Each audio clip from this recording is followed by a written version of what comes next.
What if I told you Queen Elizabeth's final message wasn't to her heir, wasn't to her beloved grandson William, and certainly wasn't to her troubled grandson Harry?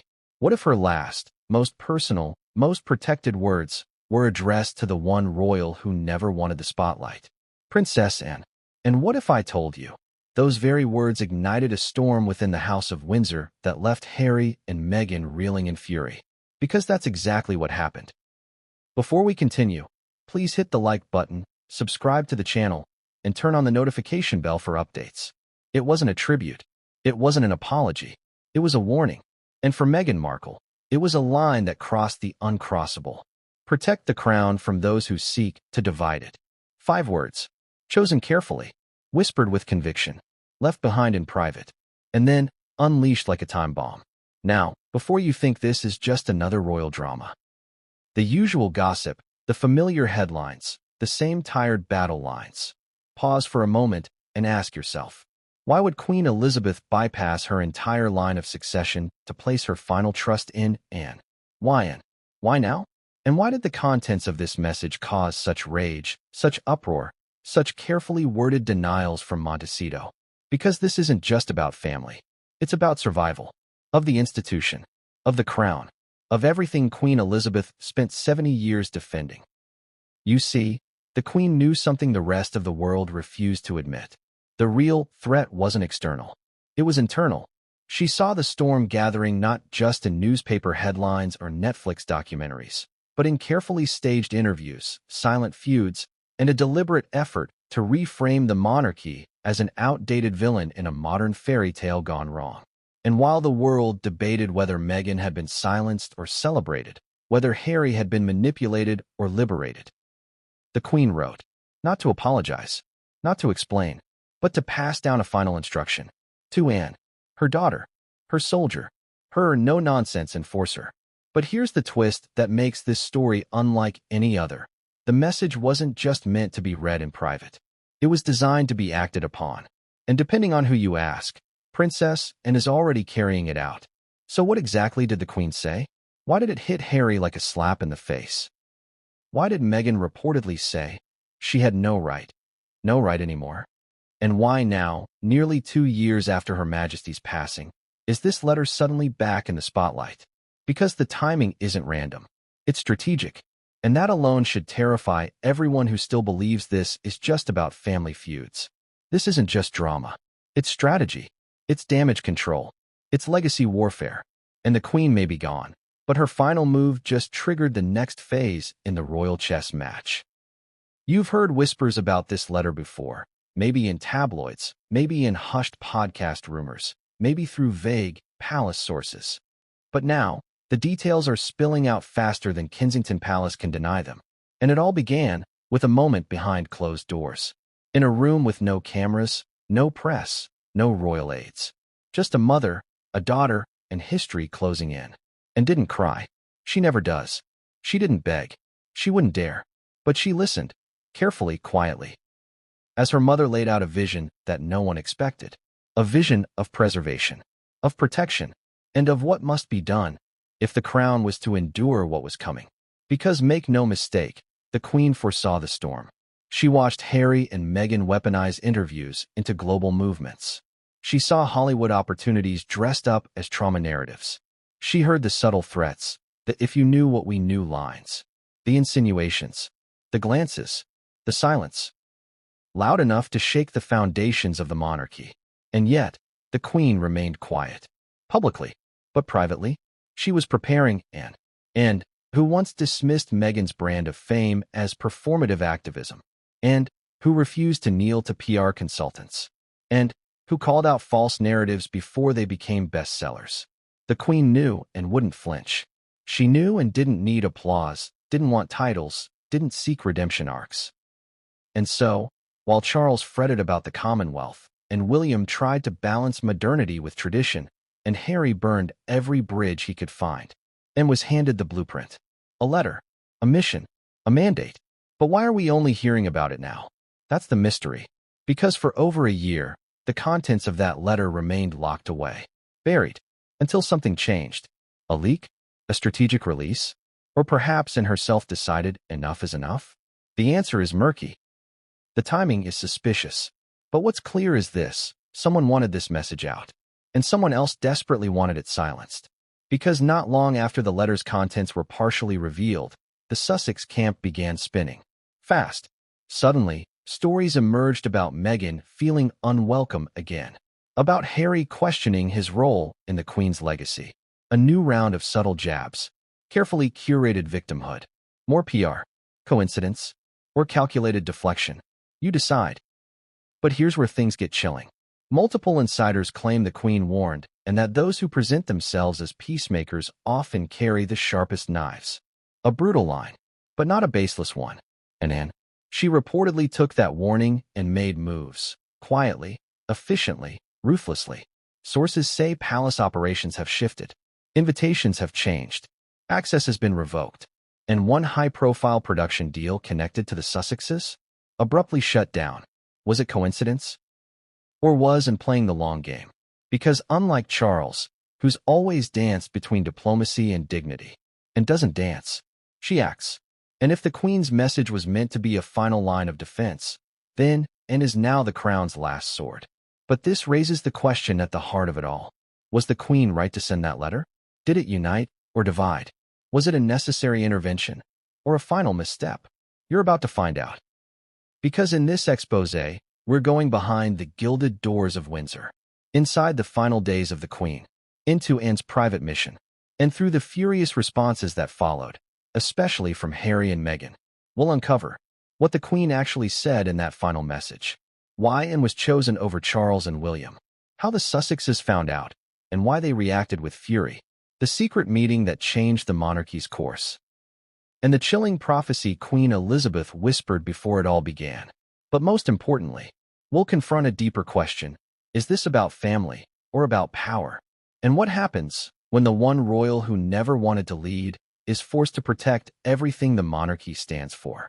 Strap in, because what happens next will divide opinions, shatter illusions, and expose the true cost of walking away from the crown. And we begin, not with Harry, not with Meghan, but with the Queen's final days, when she saw the future unraveling and chose one person to stop it, Princess Anne. But what came next would change everything, and no one saw it coming. How do you protect something built over 1,000 years from being destroyed in a single decade? That's the question Queen Elizabeth reportedly wrestled with in the final months of her life. Not publicly, not with fanfare, but quietly, introspectively, behind palace walls that seemed more fragile than ever before. Because here's the truth no one wants to say out loud. The Queen wasn't just watching a family unravel. She was watching a monarchy splinter at the seams, and she knew exactly where the cracks were forming. And the most dangerous fault line was named Sussex. Now, imagine this. You've reigned over the most famous monarchy on earth for 7 decades. You've survived wars, scandals, divorces, assassinations, constitutional crises. You've buried your father, your sister, your husband, and eventually, your beloved corgis. But in your final chapter, it's not a foreign threat or a constitutional rebellion that keeps you up at night. It's your grandson and his wife, not because they're loud, but because they're strategic, not because they left, but because of how they left. Because they didn't just step away, they rewrote the narrative as they went, rebranded monarchy as menace, turned royal into oppressor, and positioned themselves not just as victims, but as the modern conscience of a broken institution. Now ask yourself, how does a 96-year-old sovereign, frail in health but sharp in mind, respond to that? Not with outrage, not with interviews, but with one final plan, one final message. And the first whispers of that plan began during a silent summer in Balmoral. The Queen, at that point, was visibly slowing down. Mobility issues, increasing absences, public concern growing by the week. But insiders say her mind? Still razor sharp, still perceptive, still watching. And what she was seeing was a monarchy under siege, not just from tabloids or TikTokers, but from inside its own bloodline. It was during this time, those closest to her began to notice something different. She started reviewing old documents, letters, diaries, speeches, but more notably, records of past crises. Wallis Simpson, Diana, Fergie, Charles and Camilla's PR wars. She studied each downfall, each redemption arc. She was, as one aide put it, mapping the monarchy's memory. Why? Because she knew that what was coming next couldn't be handled with silence alone. And what was coming was Harry's memoir. Let's pause right there, because this is critical. At this point, the Queen had seen the Oprah interview. She'd watched Harry and Meghan hurl bombshells about racism, mental health neglect, and the Crown's indifference. She'd read the headlines about palace aides being afraid of Meghan. She knew about the staff members quitting, the bullying investigation quietly buried, the tension at Philip's funeral, the side glances at the Platinum Jubilee. But the memoir? That was different. That was a declaration, not just of grievance, but of war. A permanent record, a personal version of history, unchallenged and global. And so the Queen asked a simple, devastating question. What happens when memory becomes marketing? Because that's what she feared most. That the Sussexes were not just sharing feelings. They were selling a story, one that reframed the monarchy not as flawed, but as fundamentally broken. And worse, unchangeable. That's when she started dictating letters again. That's when certain names stopped appearing on her daily briefings. And that's when she summoned Princess Anne for a series of long, private conversations. Now, these weren't formal council meetings. No Charles. No William. Just mother and daughter. Tea. Silence. And strategy. And, stoic, practical, steel-spined, became her confidant in a way few expected.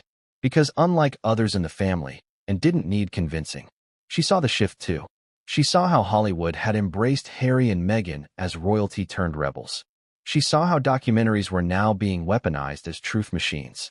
And she saw how quickly the public forgot decades of duty in favor of a 90-minute emotional narrative. But the Queen wasn't angry. She was calm. One staff member described it best. She didn't rage. She analyzed. She started using chess terms. They moved a pawn to provoke our Queen. They sacrificed goodwill for positioning. It was eerie, but brilliant. You see, the Queen wasn't preparing a counterattack. She was building a firewall. One that wouldn't come from press briefings or legal action, but from legacy, from unshakable duty, from the only royal who never asked for a spotlight. And that's when the letter began. Not typed, handwritten, on thick Windsor stationery. And though we don't yet know the full contents, palace insiders confirm the theme was unmistakable. Protect the crown from division. But what does that actually mean? Was it about Meghan and Harry? Or was it about a deeper fear that the monarchy was drifting into irrelevance? Let's go deeper. The Queen, in her final months, had become obsessed with the idea of unity by contrast. She reportedly told, and they will try to define us by what we failed to be for them. But we must define ourselves by what we are still willing to sacrifice. Powerful, painful, prophetic. She feared that modern audiences, younger generations especially, no longer understood the value of service without recognition. That the Instagram era had replaced quiet duty with loud grievance. And in that world, people like, and workhorses who never complained, would vanish. So she passed the torch. Not to Charles, who she loved but feared was too diplomatic. Not to William, who she admired but worried was stretched too thin. To Anne, who wouldn't cry, who wouldn't break, who wouldn't run to the press. And as the letter neared completion, aides noticed something strange. The Queen stopped receiving certain briefings. She declined a scheduled video call with Harry. She even avoided discussions about the Sussex children's titles. It was as if she'd already made peace with the fallout. She wasn't trying to fix things anymore. She was preparing for what came next. That's when the tone shifted in the palace. You could feel it, insiders say. Less chaos, more resolve, and began attending meetings she'd previously declined. She began reviewing protocols for royal events. And, most curiously, she began sitting in on discussions involving digital legacy, media rights, and internal archival access. Translation? She wasn't just protecting tradition. She was future-proofing it. But the Queen's health was worsening, and time was running out. The letter was sealed, and was prepped, and the Queen had only one final request. Don't speak. Act. And with that, everything changed. Because what came next would not just shake Harry and Meghan. It would test the entire royal family in ways they had never experienced before. And as Queen Elizabeth passed quietly, with only a few at her bedside, and held a secret that had the power to rebuild or destroy the monarchy, But the first person to suspect wasn't William, wasn't Camilla, wasn't even Charles. It was someone else entirely. The first to suspect was Prince Harry, not through a direct message, not from a courier or a phone call, but from silence. Unmistakable, cold silence. It started after the Platinum Jubilee, when Meghan and Harry had flown in for the festivities but were curiously sidelined. They were kept at arm's length, not just physically, but energetically. No balcony appearance. No private photo with the Queen and Lilibet. No candid royal warmth. To the public, it seemed like protocol. To Harry, it felt like exile. But what he didn't know then, and what he would later learn through palace whispers, was that something had shifted in the Queen's mind that weekend. Insiders believe it was that exact moment, while watching the Sussexes navigate public adoration and private alienation, that the Queen finally accepted what and had been quietly suggesting for months. The Sussexes weren't coming back, and they weren't leaving quietly, either. They were building a counter-monarchy. One rooted not in duty, but in narrative. So the Queen stopped trying to mediate, and she started preparing for containment. That same week, she began limiting her interactions with the Sussexes. Phone calls were brief. Zoom meetings were delayed for health reasons. Meghan reportedly made several efforts to schedule a private video chat with Lilibet and Her Majesty, each one rescheduled due to fatigue. Was the Queen really too tired? Or had she chosen distance? And that distance became even more symbolic after the funeral of Prince Philip. A moment of supposed family unity. A shared grief. Except, Harry was kept apart. Not just physically, placed between Peter Phillips and William to avoid direct confrontation, but emotionally. The Queen, dressed in black, sat alone, grieving her husband, mourning her era, and quietly, rewriting her succession plan in more ways than one. Here's where things get even more interesting. Sources inside Clarence House say that during this time, the Queen requested multiple legacy briefings. What are those? They're reports typically reserved for outgoing monarchs, or those preparing for death. They detail public sentiment, crisis response projections, generational loyalty forecasts, and reputation risk assessments. Basically, what happens when I'm gone? One such document reportedly carried a sobering statistic. Among Gen Z and millennials in the Commonwealth, support for the monarchy had dropped by 38%, largely after the Oprah interview. That was it. That was the moment. That was when the Queen realized this wasn't just personal. It was existential. The crown wasn't just under emotional attack. It was losing relevance. And she knew the real enemy wasn't Meghan, per se, or even Harry. It was the story they were telling. A seductive one. A polished one. A profitable one. One where tradition was cruelty. Silence was guilt. And escape was heroism. That's when she pulled an aside for what insiders call the first fireside summit. No staff. No notes. No titles. Just mother and daughter. One fading. One rising. What did they say? We may never know the full conversation, but one aide outside the room heard the Queen say just 6 words before the door closed. They've chosen freedom. We must choose duty. That night, and left Balmoral with a sealed envelope. And a new purpose. But let's not forget something else, something subtle, almost invisible. The Queen's genius wasn't just in the content of her letter. It was in the timing. Because just as she prepared to hand the monarchy over to Charles, she was planting a hidden line of defense, a silent command structure that would bypass noise, headlines, and spin. And the last royal the public trusted without question. The woman with no scandals, no ghostwriters, no press deals. The one who always showed up. On time, on duty, under the radar. Think about it. If you were trying to stabilize a monarchy under siege, wouldn't you bet on the one royal who'd never betrayed the mission? The Queen did. And accepted. But meanwhile, Harry sensed the shift. He reportedly confided to a friend that something had changed in his grandmother's tone. That her last few messages to him were less engaged, more formal, like she was reading from a card. Could she have been distancing herself emotionally? Not out of malice, but necessity? Because what came next would force her to make a choice. Legacy or loyalty. And the Queen, ever the strategist, chose legacy. The stakes were too high. And Meghan?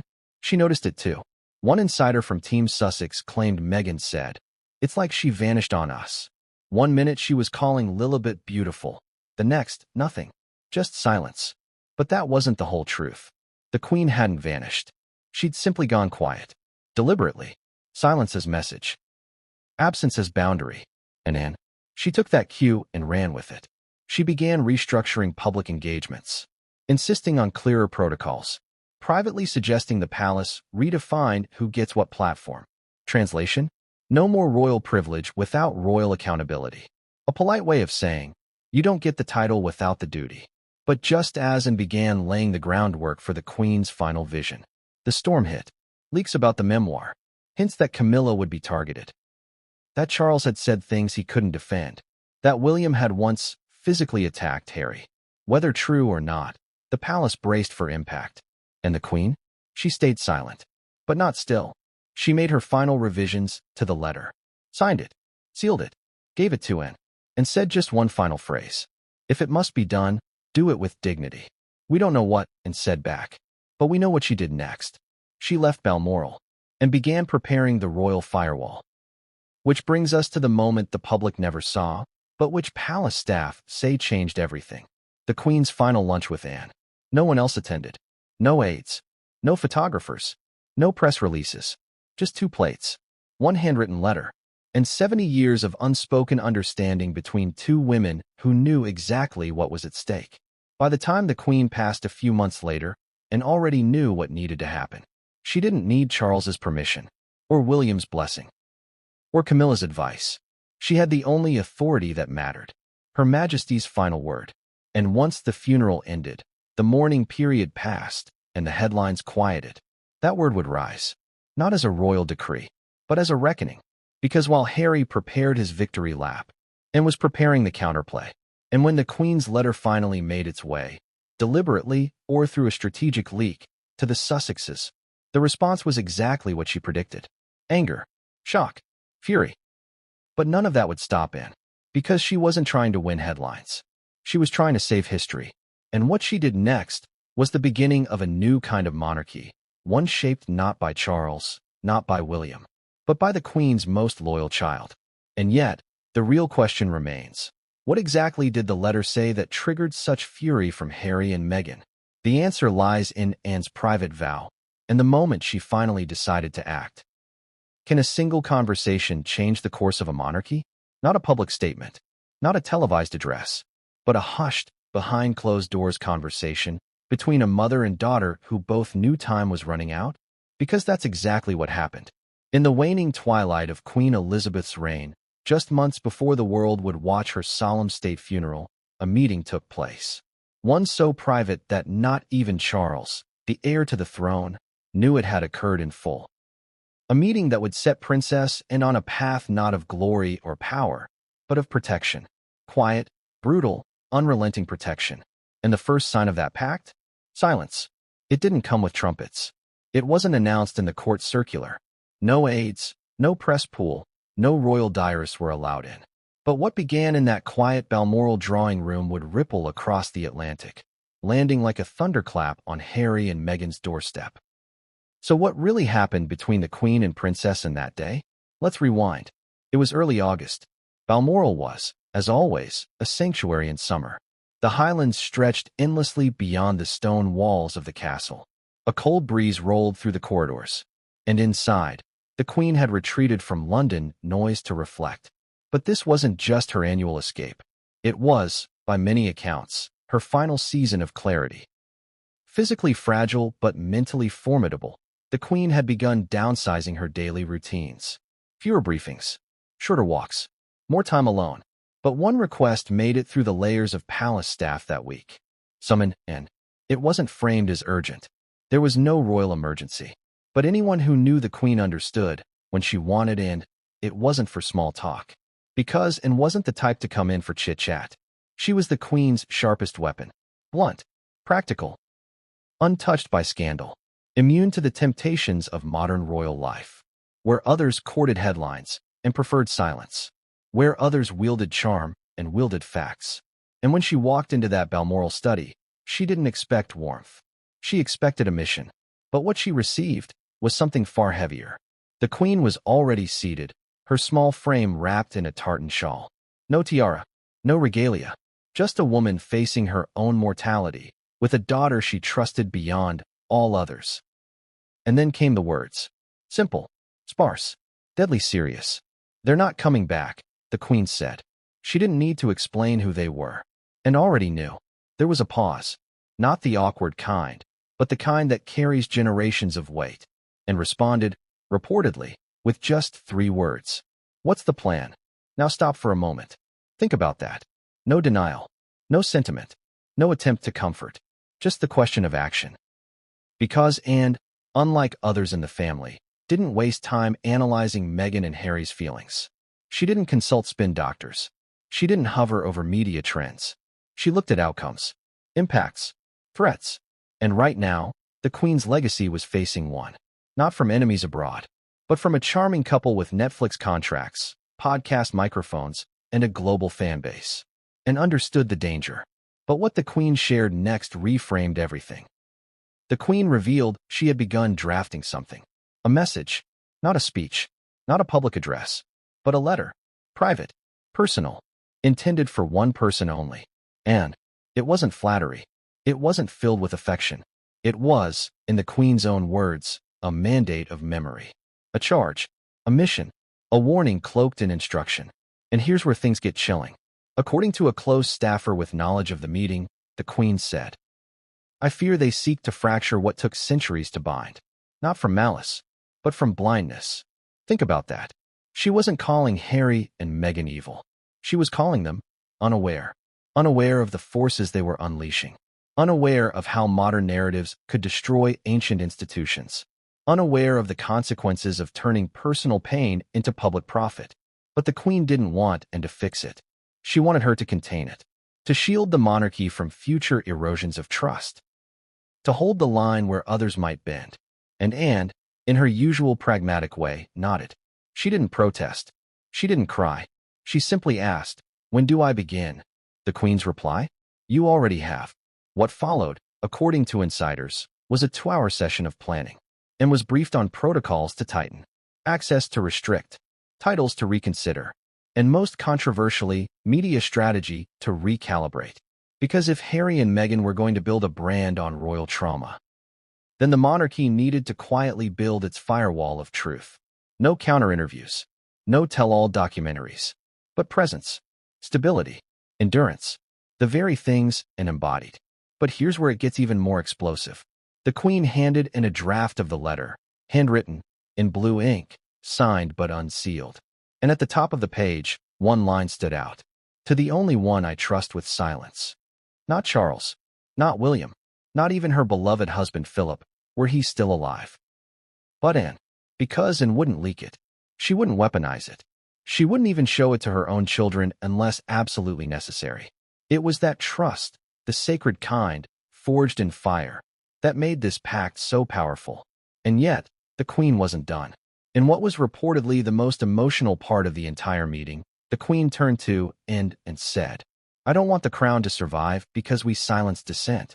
I want it to survive because we stood firm in who we are. That's the difference. She wasn't asking Anne to crush Harry and Meghan. She was asking her to preserve the monarchy's soul, even when others tried to redefine it. It wasn't about revenge. It was about resilience. But as Anne prepared to leave, a final instruction came. If they provoke you, don't respond. Respond only when the family is at risk. And nodded again. And with that, the pact was sealed. No signature required. No legal formality. Just a look between mother and daughter that said everything. But before Anne exited the room, she turned back. And she asked one final question. Will they ever forgive us for this? The Queen's answer? Perhaps not. But the country might. And with that, Anne walked out, clutching the Queen's final message. Knowing that one day, sooner than anyone expected, it would become her shield, her sword, and possibly the monarchy's last line of defense. But what Anne didn't anticipate was how quickly that letter would reach Montecito, and how furious Meghan's response would be. How did a sealed letter, handwritten in private and entrusted only to Princess Anne, make its way to California? It wasn't supposed to, at least not yet. But as any royal watcher knows, nothing within the Windsor orbit stays hidden for long. Not when there are leaks, loyalties, and lingering resentments crisscrossing every corridor from Clarence House to Kensington to Montecito. And so, just weeks after Queen Elizabeth's passing, someone let something slip. It wasn't the full letter, not the exact wording, but just enough of the essence to light a fire across the Atlantic. A whisper from inside Buckingham Palace. A quiet confirmation to a trusted journalist. A single phrase that made its way into the bloodstream of the global media cycle. The Queen instructed Princess and to protect the monarchy from those who seek to divide it. No context, no quote marks, just the line. But it was enough. Because when Meghan read it, allegedly forwarded to her by a Hollywood publicist, her reaction was immediate, blunt, and scathing. She has no right. Not anymore. Meghan reportedly told a close friend. Pause. What does that mean? No right. No right to speak from beyond the grave. No right to defend an institution she led for 70 years? Or did Meghan mean something deeper? That the Queen had forfeited her moral authority by failing to fully embrace the Sussex truth? It's a haunting contradiction. Here was Meghan, someone who'd publicly honored the Queen as warm and welcoming, who'd spoken of afternoon tea with fondness, who'd repeatedly insisted her issues were with the institution, not the individual. And yet this letter, written by that same individual, sparked outrage. Why? Because the Queen's message wasn't passive. It was an instruction, a royal judgment, a verdict delivered not in court, but in legacy, and the one chosen to carry it out? And the very royal Meghan had reportedly always felt icy energy from. Let's rewind to that. Many don't remember, but early on in Meghan's royal journey, there was a moment, barely covered in the press, where Anne and Meghan crossed paths at an engagement in early 2018. Observers noted it was brief, cordial, but cold. There was no warmth, no shared smiles, no visible rapport. At the time, it seemed like nothing, but insiders now suggest it was Anne's instinct kicking in. Because Anne, raised in a palace filled with flattery, sniffed out performance quickly. And Meghan? Meghan was polished, charismatic, media-savvy. To Anne, it didn't compute. Not in the royal arena. One palace aide recalls and saying privately, after one early meeting, "She's clever. She knows how to command attention. But attention isn't the job." That was the root of Anne's skepticism. The job was duty, not narrative. And so, when Anne received the Queen's letter, it wasn't just a burden. It was a vindication. But Meghan saw it differently. To her, it was another coded attack. Another attempt to erase her truth. Another instance of the firm closing ranks. And Harry? His reaction was far worse. Because for Harry, this wasn't just a letter. It was betrayal. Of the grandmother he believed loved him unconditionally. Of the matriarch who once wrote him letters at Eton. Of the only royal who had ever made him feel both protected and purposeful. He reportedly said to Meghan, upon learning of the message, "She chose Anne over me. Over all of us." That says everything. And maybe it did. Because let's be honest, the Queen had choices. She could have entrusted the message to Charles, the next king. She could have confided in William, the future monarch. But she didn't. She chose Anne, the woman who never left, who never complained, who never monetized a moment of royal life. And that decision sent a message louder than the letter itself. Loyalty matters more than lineage. But that wasn't the end of it. Because as the media storm swirled, as speculation grew, as the phrase, "those who seek to divide it," began trending on social media, the Sussex camp went into full damage control. Sources say their team scrambled to get clarity on the leak.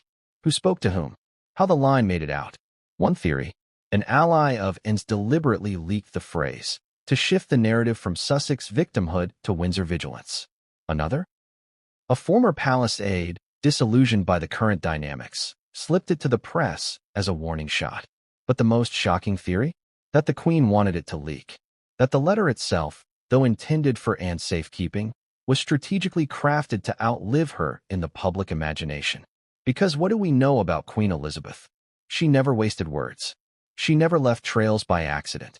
So if that phrase, "protect the monarchy from those who seek to divide it," was ever meant to be heard, it was heard exactly when she wanted it to be. And Anne, she didn't deny it, didn't issue a rebuttal, didn't go on television to explain the context. She did what the Queen told her to do. She acted, not reacted. In the weeks that followed, several subtle changes occurred within the monarchy's internal structure. Invitations to royal events were streamlined. Internal communications were re-centralized, under Anne's advisory circle. Titles were reviewed, especially concerning Archie and Lilibet. And then came the big one. The palace began declining interviews. Across multiple media outlets, requests for insight into Harry and Meghan's royal years were met with one firm line.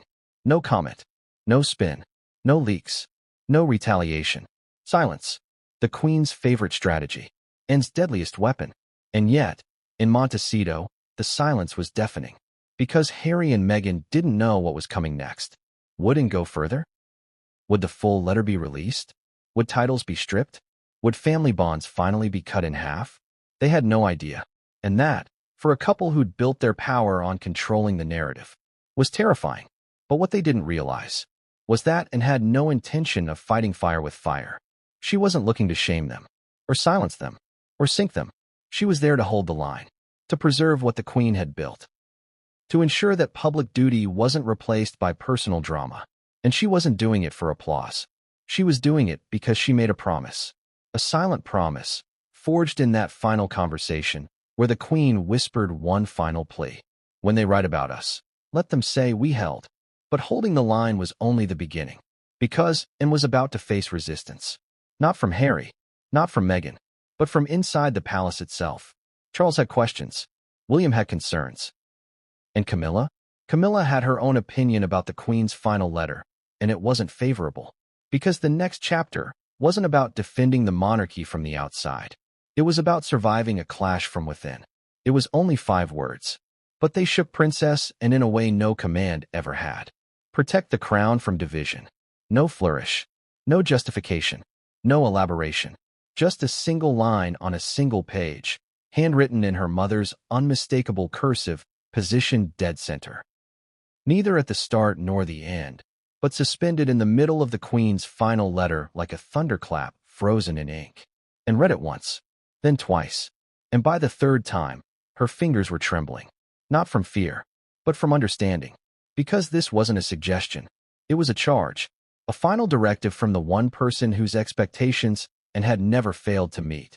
But this time, those expectations could pit her directly against her own blood. So let's pull back for a moment. What does that line really mean? Protect the crown from division. At first glance, it sounds simple, straightforward.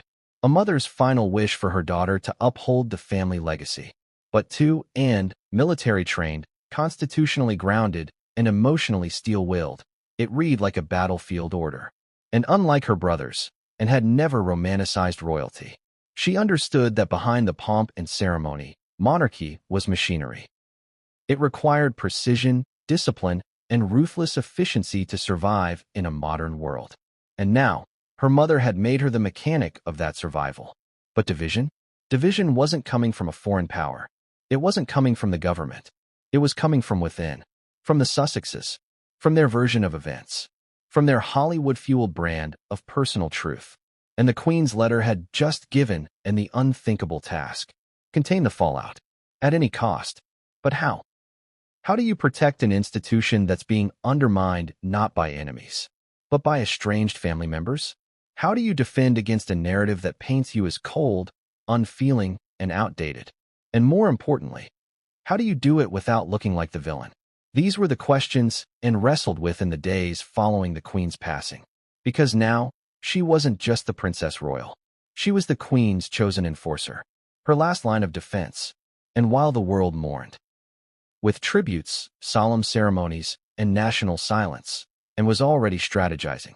Quietly, deliberately. She didn't cry at the funeral. She didn't flinch during the procession. Because the weight on her shoulders wasn't just grief. It was responsibility.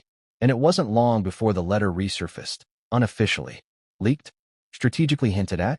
No one could say for sure. But once the phrase, protect the crown from division, hit the headlines, everything changed. And began receiving subtle pushback. From advisors. From courtiers. And, most surprisingly, from within the family itself. Charles, now king, was uneasy. Not about the message itself, but about the implications. Because let's face it, Charles had always walked a tightrope between fatherhood and monarchy.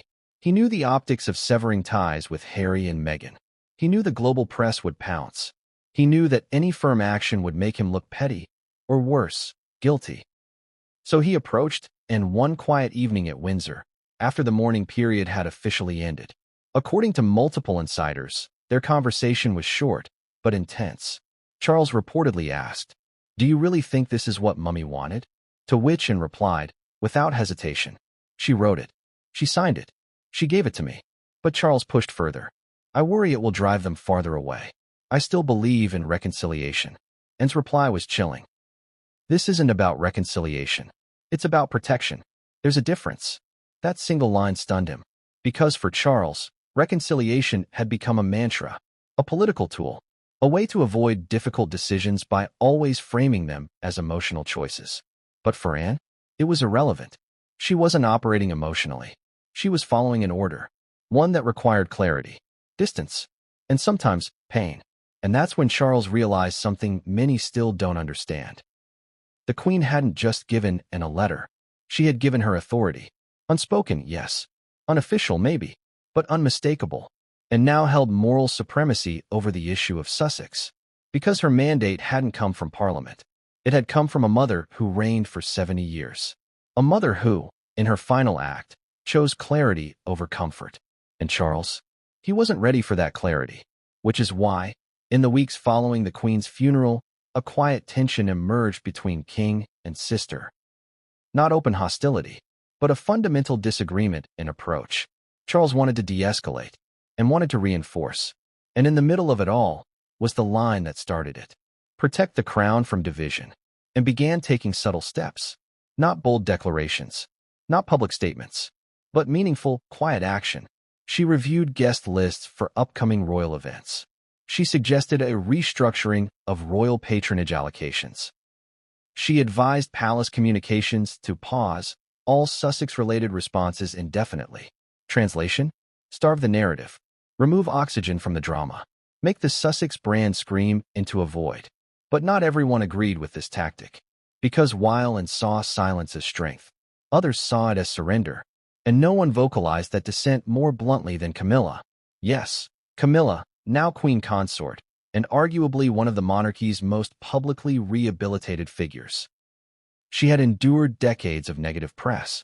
She knew what it was like to be the villain in someone else's love story. And so, when Anne began tightening the royal perimeter, Camilla reportedly voiced her concern. Privately, of course, always behind closed doors. But sources close to the palace say Camilla told Charles, "We can't be seen as icing them out. People remember what that looks like. They remember Diana." That hit a nerve. Because the specter of Diana still loomed large over every decision. And to the public, Meghan was Diana's spiritual heir, at least in narrative. But Anne wasn't swayed. Because Anne remembered Diana, too. She remembered the chaos, the manipulation, the wars between the firm and the press. And she knew one truth above all. When you feed the circus, the clowns never leave. So she pushed forward. She invoked the letter again. Quietly. With resolve. She didn't need a crown to hold power. She had her mother's final words, and a spine made of steel. And soon, palace insiders noticed something astonishing. For the first time in decades, Anne's influence began outpacing Charles's on internal matters. Courtiers deferred to her judgment on scheduling. Security began coordinating with her team on event logistics. Even William sought her counsel, quietly, respectfully, because Anne wasn't playing politics.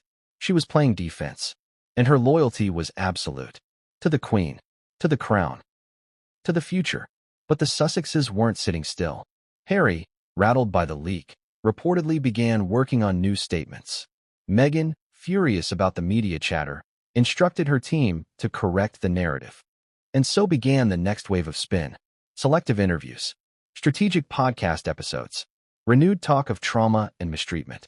But Anne, she said nothing. She didn't flinch. She didn't retaliate. Because she already had the only statement that mattered. 5 words. 5 brutal, clarifying, history-defining words. Protect the crown from division. And while the world debated what they meant, and was already preparing for what came next, because a second part of the Queen's message was about to come to light. A part no one expected. A name. An instruction. A clause that could upend everything. So what was the second part? What was in the Queen's letter that made Anne pause longer than she ever had in uniform or duty? Because while protect the crown from division was the headline, the thunder, The next line was the lightning. It was a name, written clearly, underlined once. No title, no embellishment, just a name. Meghan, not Duchess of Sussex, not Mrs. Mountbatten Windsor, just Meghan. And the instruction? Her power lies in perception. Neutralize the illusion, not the woman. That was it. No threats, no attacks, no anger, just surgical insight. The Queen didn't want Meghan punished. She didn't want her smeared. She wanted her understood. Because what Queen Elizabeth saw, and what few inside the monarchy dared admit, was that Meghan was a narrative force. An icon built not on duty or history, but on storytelling. She wasn't just a royal. She was a symbol of rebellion, of freedom, of feminism, of truth. And in today's world, symbols often outlast facts. The Queen knew that, and she feared it, because in a media age, the illusion of injustice could eclipse centuries of duty. And read that line over and over. Neutralize the illusion, not the woman. It haunted her, because how do you neutralize an illusion? You can't arrest it. You can't shame it. You can't strip it of titles. You have to outlast it. You have to let the truth quietly survive the noise. And that was Anne's real mission. Not a smear campaign, not a counter-documentary, not a dramatic showdown, but a slow, steady recentering of the monarchy, making the firm, once again, boring, dignified, untouchable. And Meghan? Meghan wouldn't be silenced. But she would, in time, be surpassed. Not in headlines, but in endurance. Because the monarchy's real power is time. And Anne, more than anyone, understood the long game. But there was still a problem. A massive one. Harry. Because no matter how quietly and moved, no matter how tactfully she rebuilt the crown's internal walls, Harry was a wild card. He had the name, the blood, the trauma, and now, the pen. Spare was about to hit bookshelves. Anne knew that once it did, there would be no turning back. So she made a decision. A bold one. She summoned the Lord Chamberlain, the keeper of the privy purse, 2 senior aides. And in a meeting held at Sandringham, away from prying eyes, she laid out her interpretation of the Queen's command. No official acknowledgement of the memoir. No retaliation. But an immediate review of all institutional affiliations linked to the Sussexes. This was big. It meant reviewing patronages, honorary military roles, and even, though she wouldn't say it directly, titles. Not removing them, but freezing their ceremonial use. The optics would be subtle. The impact? Profound. Because if the Sussexes could no longer leverage their royal connections for PR, their narrative would shift from exiled royals to former royals. A branding catastrophe. But here's where it got complicated. Charles pushed back. Hard. Not because he disagreed with Anne's logic, but because he feared the consequences. In a tense meeting at Clarence House, Charles reportedly told Anne, "I've already lost a son. I can't lose the Commonwealth." And, as usual, didn't flinch. "You're not losing the Commonwealth," she said. "You're protecting it from becoming a soap opera." That line hit deep, because Charles knew and was right. The Commonwealth was watching. Africa, the Caribbean, Canada, Australia, all territories where colonial legacies clashed with modern identities. And Harry and Meghan, global, biracial, independent, had become potent symbols of modernity. To alienate them completely would risk looking regressive. But Anne held firm. She didn't propose exile. She proposed silence. The kind of cold, firm boundary the Queen had used masterfully her whole reign. No response. No apology. No access. Let time do the talking. And behind closed doors, let strategy do the work. And here's where things take another shocking turn. Because while the palace debated, argued, maneuvered, William quietly reached out to Anne. Not officially, not even through staff, but directly. A late-night phone call. No recording. No aides. And his message? "I think you're right." Those 5 words cemented something unspoken between them. And wasn't just executing the Queen's command. She was building the foundation for William's future. A monarchy free of drama, focused on duty, resistant to manipulation. And William, though careful not to betray his father, was already preparing for a reign of his own. One that would reward Anne's loyalty and her silence. But the clock was ticking, because Spare was coming. And no firewall could stop what Harry was about to publish. Or could it? Because Anne had one final card to play. Not a threat, not a press release, but a gesture, A removal. Subtle. Unannounced. The Duke and Duchess of Sussex were quietly removed from the official royal family display in the Buckingham Palace gift shop brochure. Just like that. No fanfare. No explanation. But thousands noticed. Royal watchers posted screenshots. Twitter exploded. Commentators speculated. And what did the palace say? We regularly update our materials to reflect current working royal engagements. That was it. But the message? Crystal clear. If you leave the table, don't expect your photo to stay on the menu. And didn't gloat. She didn't leak. She didn't blink. Because that was the plan. That was how you protect the crown from division. Not with rage. With resolve. Not with noise. With absence. But Harry and Meghan weren't done. Because the letter, yes, that letter, was about to resurface in full. And someone was ready to leak the next page. What do you do when the palace goes quiet and the world stops talking about you?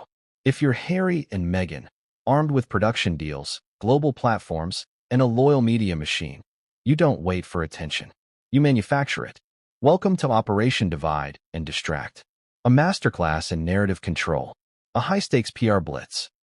And perhaps the most orchestrated royal media campaign since Diana's infamous Panorama interview. But this time, the Queen was gone. Charles was king. And was the firewall. And the Sussexes? They were cornered. Not legally, not financially, but culturally, because something had changed, and they could feel it. After the Queen's death, the tone of public sympathy began to shift. People weren't just asking what Harry and Meghan were saying. They were asking why they were still talking at all. And that was dangerous, because their entire brand was built on exposure, their moral high ground, transparency, their currency. Pain turned into purpose.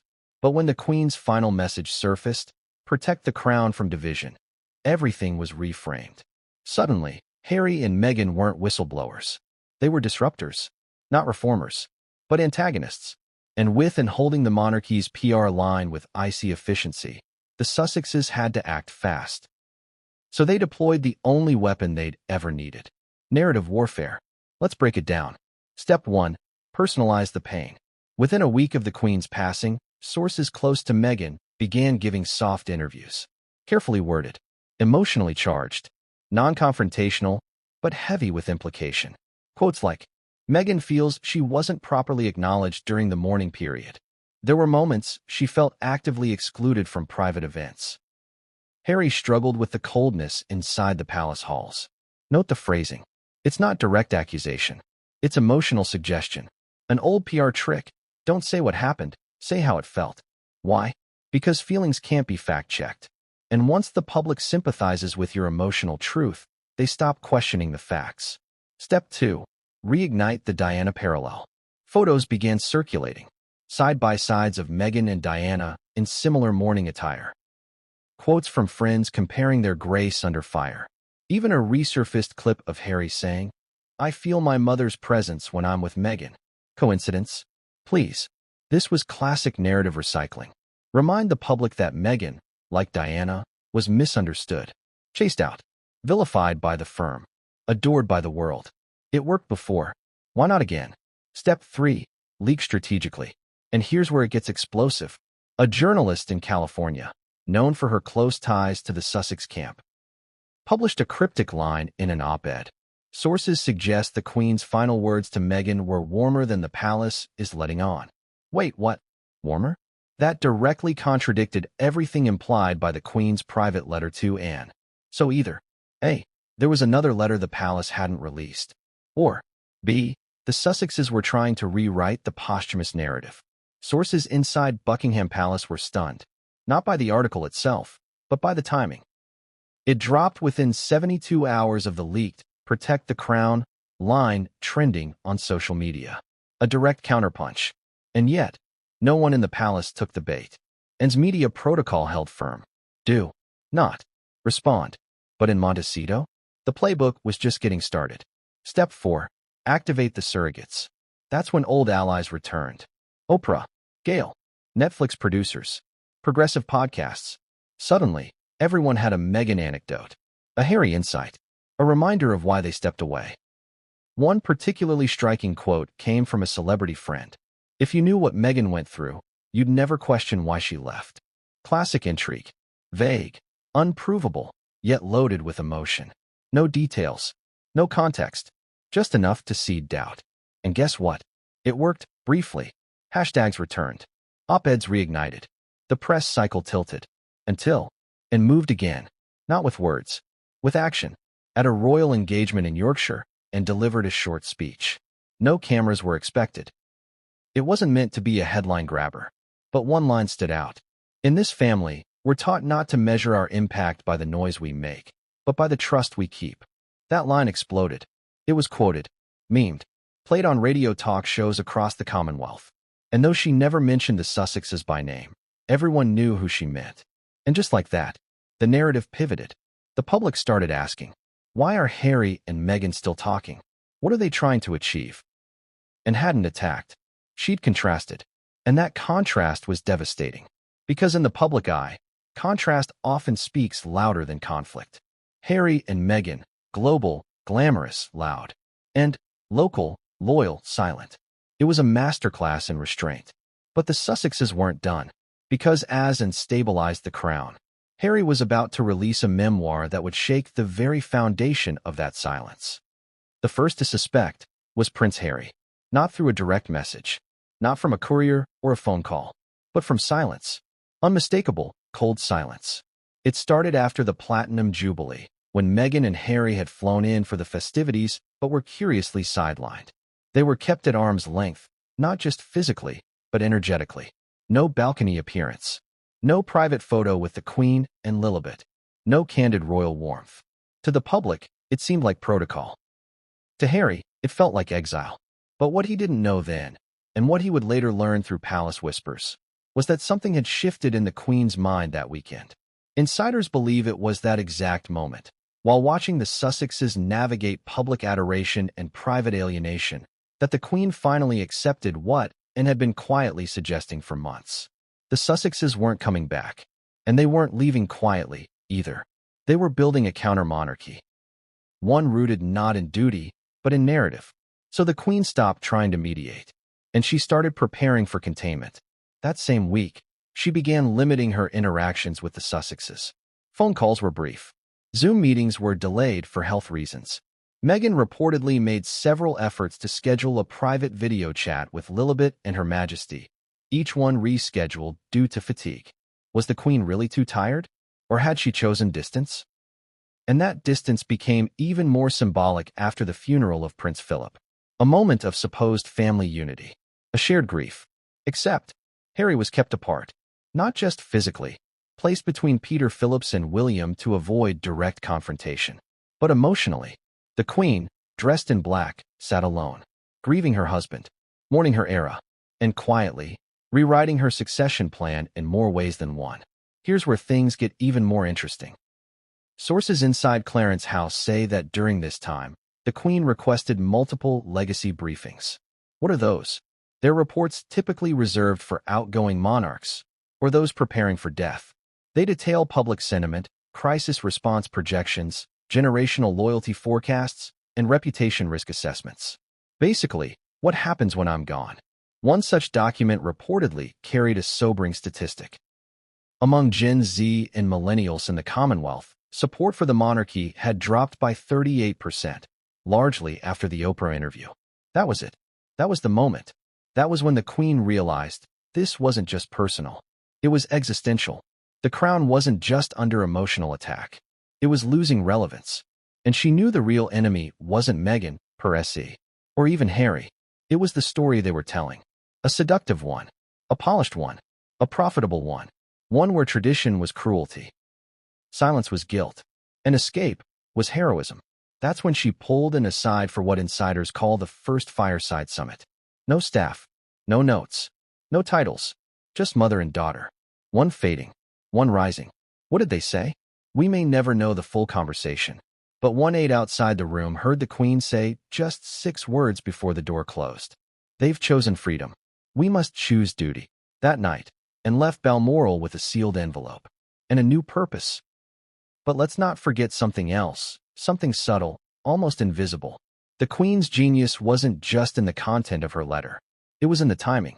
Because just as she prepared to hand the monarchy over to Charles, She was planting a hidden line of defense, a silent command structure that would bypass noise, headlines, and spin. And the last royal the public trusted without question. The woman with no scandals, no ghostwriters, no press deals. The one who always showed up. On time, on duty, under the radar. Think about it. If you were trying to stabilize a monarchy under siege, wouldn't you bet on the one royal who'd never betrayed the mission? The Queen did. And accepted. But meanwhile, Harry sensed the shift. He reportedly confided to a friend that something had changed in his grandmother's tone. That her last few messages to him were less engaged, more formal, like she was reading from a card. Could she have been distancing herself emotionally? Not out of malice, but necessity? Because what came next would force her to make a choice. Legacy or loyalty. And the Queen, ever the strategist, chose legacy. The stakes were too high. And Meghan? She noticed it too. One insider from Team Sussex claimed Meghan said, "It's like she vanished on us. One minute she was calling Lilibet beautiful. The next, nothing. Just silence." But that wasn't the whole truth. The Queen hadn't vanished. She'd simply gone quiet. Deliberately. Silence as message. Absence as boundary. And then, she took that cue and ran with it. She began restructuring public engagements, insisting on clearer protocols, privately suggesting the palace redefine who gets what platform. Translation? No more royal privilege without royal accountability. A polite way of saying, you don't get the title without the duty. But just as and began laying the groundwork for the Queen's final vision. The storm hit. Leaks about the memoir. Hints that Camilla would be targeted. That Charles had said things he couldn't defend. That William had once physically attacked Harry. Whether true or not, the palace braced for impact. And the Queen? She stayed silent. But not still. She made her final revisions to the letter. Signed it. Sealed it. Gave it to Anne. And said just one final phrase. If it must be done, do it with dignity. We don't know what, Anne said back. But we know what she did next. She left Balmoral and began preparing the royal firewall. Which brings us to the moment the public never saw, but which palace staff say changed everything. The Queen's final lunch with Anne. No one else attended. No aides. No photographers. No press releases. Just 2 plates. One handwritten letter.